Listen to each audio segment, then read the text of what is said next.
Hi, this is a video about why I find cast iron cookware interesting. I do have a wok and I cook in them and I like using my wok quite a bit. But when I was learning how to use my wok, um, they, they were using terms about wok that they apply to cast iron. Um, for example, one, when you get the wok from a store, you're supposed to wash them off whatever oil or stuff that the manufacturer put on them with soap and hot water like that. But that's the only time you're supposed to use soap. After that, you don't use soap. Then both devices you have to season them first before you should use them, and there are many different ways on how to season cast iron or wok. And then as you when you use them regularly, you basically use a brush or something to knock off the food that's stuck on there, and then you need to dry them well before storing them. Even you can even put a little bit coat or oil to re-season them after you clean them or dry them properly. This is to protect against rusting and stuff. And then number three, the more you use them, these cast iron will build up a non-stick property to them. So it's act like a coat of Teflon that you have, and that apply to wok too.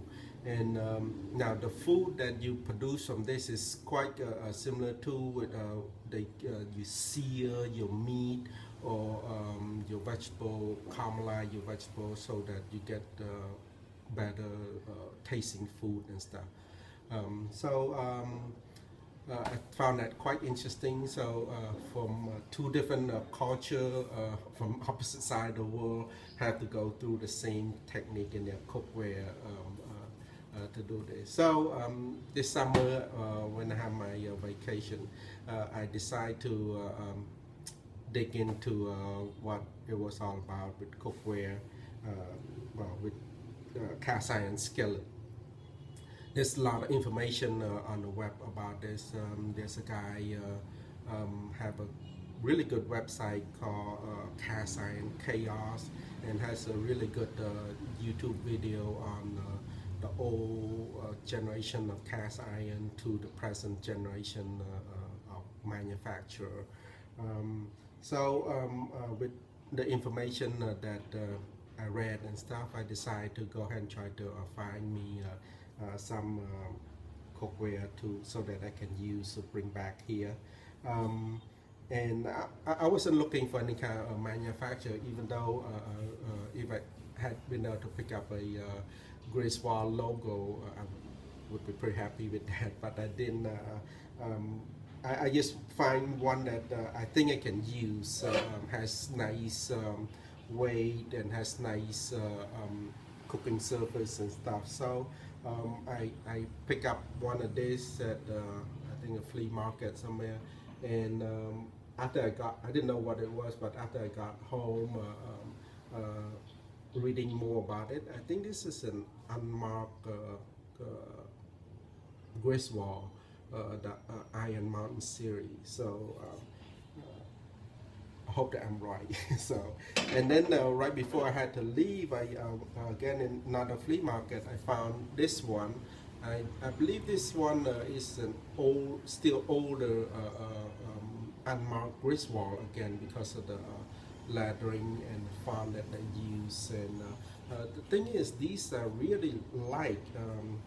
The cast iron on these are light compared to the newer like large and stuff that they sell in the market nowadays. I think the larger stuff still pretty good. There's nothing wrong with them, but these are just lighter. And when I got this and I strip it, one interesting thing was I strip it down to bare metal. And when I was washing them, the inside of this, when I was feeling it, it felt like you know, the Japanese whetstone that they use for sharpening knives and stuff. where you have to soak, the stone has to soak in water before you sharpen the knife. The texture almost similar to that on this cast iron. It could be my imagination or what, but it felt like that. So that was interesting property. So anyway, I got these two, and so today I'm gonna fry some egg and see how non-stick it is on this. Okay.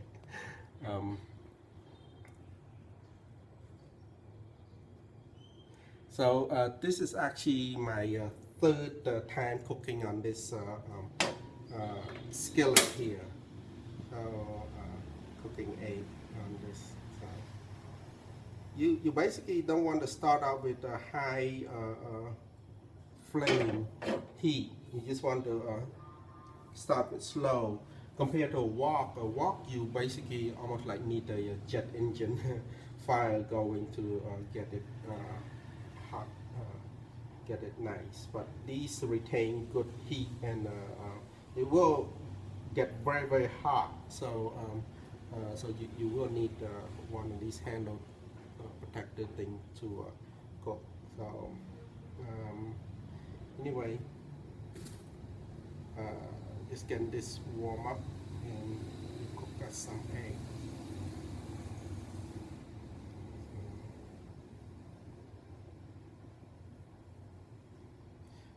I think this one maybe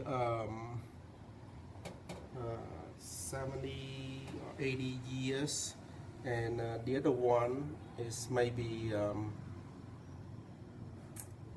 over 100 years. It could be. I could be wrong, but I think that's what that is. Okay, my camera can move a little bit. Okay, this is getting a little bit warm now. I'm gonna put a little bit oil in here and see what happens.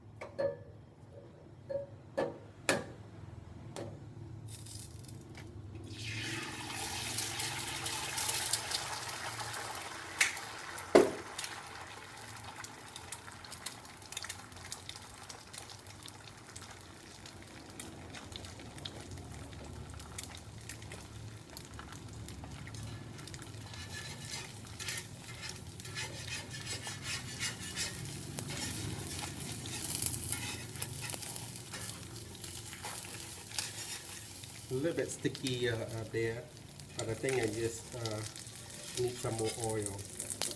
So it came out.